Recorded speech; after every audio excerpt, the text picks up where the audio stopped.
Көчөгүнү бул жерге чыккан себеби көчөгүн таласка барып келдим.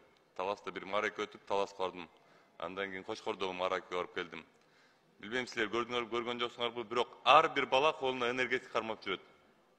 Ар бир бала. Мен ушул атын айтканда ушул нерсеге ишенич эмес элем да, көп көңүл бурбаптырмын да, бирок көчөгүн өз көзүм менен көрдүм да, ар бир бала колуна энергетик кармап жүрөт да.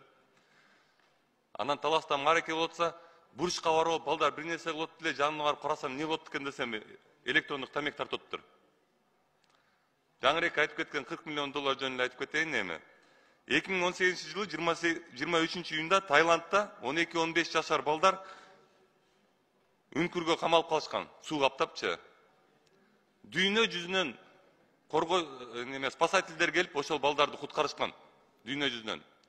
Бул операцияга болжол менен $40 миллион коротулган экен да.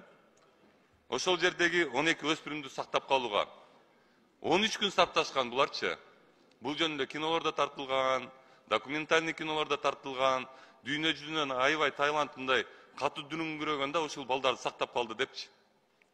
Биз болсо 1-2 бизнесмен акча табыш үчүн балдарыбызды күндү өлтүрүп атпайлыкпы? Ушул туурабы? Энергетиктер боюнча, энергетик напитоктор боюнча мен кийинчерээк айтам, азыр немеге көп токтолгум келет да, электрондук сигареткечи. Жогорку кеңешке келгенибизге 1,5 жыл болду. Ким гана демилге көтөргөн жок.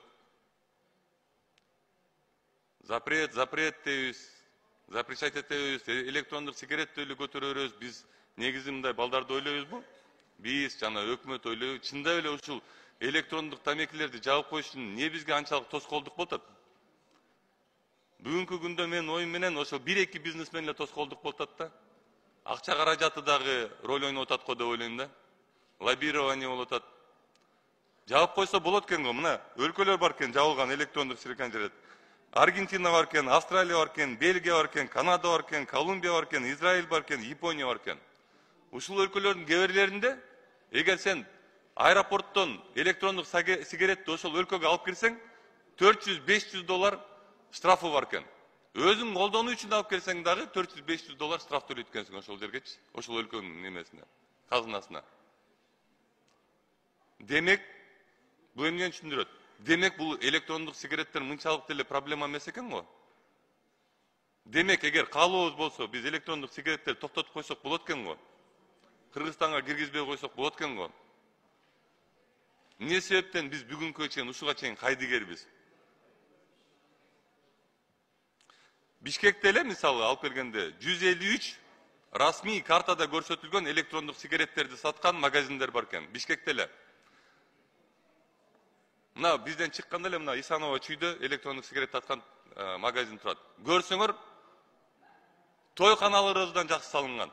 Укмуш тимеле рекламасын көрсөңөр, айланайын азыр эле чексеңер, азыр эле бейишке кетесиңер деп жазылып турат да. Эмне себептен биз ушул нерселерди токтото албайбыз? Эмне ушунчалык алыбыз калбай калганбы? 2-3 депутат биякта мыйзам долбоорун жазды. Мен канчадан бери биякта 3-жол көтөрүп атам ушул суроонучу.